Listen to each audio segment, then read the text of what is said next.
According to Oxfam, according to the International Trades Union Congress, you pursue policies which do not help the poorest. For example, you refuse to support universal benefit programs. You're much keener on targeting benefits and on conditionality, both of which, according to Oxfam, actually do not help the poorest people in the poorest countries. Well, let me say this.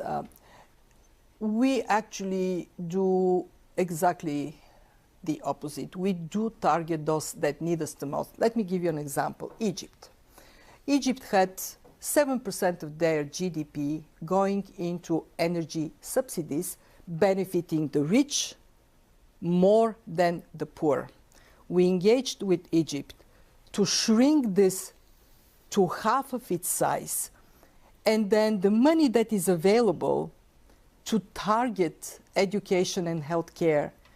You go to Egypt, this targeting is actually right. Explain this to me then, because you've cited one example, Egypt. Let me cite to you a different example which raises worrying questions. That is Kyrgyzstan. Now, there's a guy called Stephen Kidd, who's a senior social protection specialist at a group called Development Pathways. He points to a leaked document from World Bank staff that admitted that the policy that you favored in Kyrgyzstan, which was a targeted policy rather than a universal policy, it was in essence designed not to help the poorest, but actually to save the Kyrgyz government money. The leak from World Bank staff admitted that, quote, the historical evidence suggests the forces pushing for targeting are more regularly motivated by cutting entitlement bills and ensuring financial sustainability than they are by helping the poor. We actually are very keen to see helping those who need that assistance the most.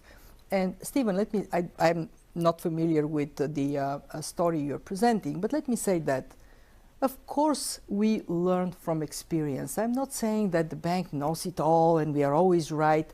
And it is possible that perhaps we had a targeted program that actually didn't do a good enough job. When we review our portfolio, and by the way, I should stress that for poverty targeting, we get highest scores among the development organizations. When we review our experience, we always say, what is it that we have learned that we need to do better?